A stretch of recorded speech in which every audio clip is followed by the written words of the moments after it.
हिरण पूरे दिन घास खाने में लगा रहता है, घास को प्रोटीन में बदलने में ही लगा रहता है। दूसरी तरफ मांसाहारी लकड़बग्घे को जब तक भूख नहीं लगती बस आराम से पड़ा रहता है, क्योंकि उसे पता है कि उनके लिए प्रोटीन का इंतजाम करने के लिए हिरण जो लगा हुआ है।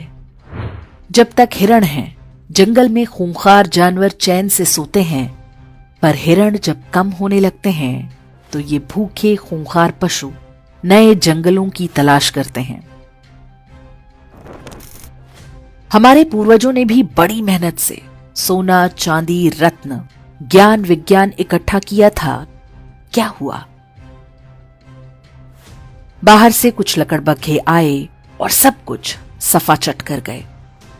आज हम ऐतिहासिक पर्यटन के नाम पर उसी विध्वंस के अवशेष देखने जाते हैं। अफगानिस्तान लिया, पाकिस्तान लिया, बांग्लादेश लिया, कश्मीर लिया, केरल और बंगाल भी लगभग जा ही चुके हैं। भारत के लगभग सभी क्षेत्रों में लकड़बग्घा बहुल क्षेत्र बसते गए। उनकी नस्ल के शिकारी परजीवी गुणों का विकास भी जारी रहा। अब पाकिस्तान और बांग्लादेश में संकट है, क्योंकि वहां हिरण लुप्तप्राय हैं। अब उन्हें नए जंगलों की तलाश है। उन्हें पता है कि पड़ोस में ही एक हरा भरा जंगल है। वहां पर पहले से ही भारी संख्या में लकड़बग्घे रहते हैं, लेकिन अभी छिटपुट शिकार से ही पेट भरने को मजबूर हैं। जंगल के कानून में संख्या बल सबसे आवश्यक है। इसे ही वो गजवाए हिंद कहते हैं और उनकी किताबों में इसका जिक्र हो चुका है।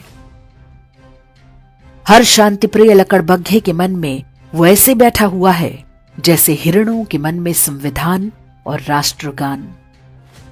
हिरणों को अनुमान नहीं कि आखिरी युद्ध बहुत कठिन होगा, क्योंकि ये अंदर से शुरू होगा फिर बाहर से।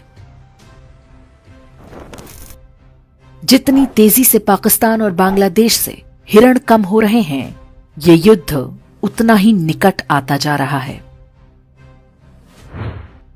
ये युद्ध अचानक नहीं होगा। वास्तव में हम पहले से ही इसके बीच में हैं। विश्वास ना हो तो हैदराबाद, केरल, पश्चिम बंगाल, यूपी, हरियाणा, राजस्थान, दिल्ली आदि के लकड़बग्घा बहुल क्षेत्रों में घूम आइए। हिरणों ने वहां से घर और संपत्ति बेचकर कहीं और बसेरा बना लिया है, लेकिन वे जिन स्थानों को सुरक्षित समझ रहे हैं वो भी वास्तव में सुरक्षित नहीं है।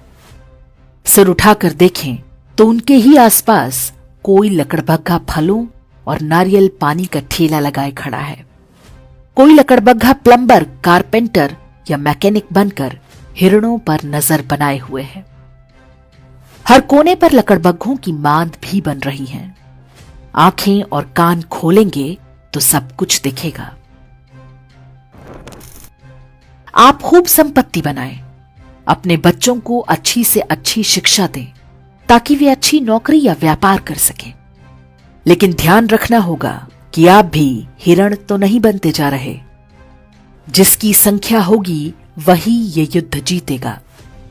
महंगाई करो ना रोकर, यदि आप 1 या 2 बच्चे तक सिमट गए तो निश्चित मानिए कि जिस घास को आप प्रोटीन बना रहे हैं वो किसी न किसी लकड़बग्घे के काम आएगा।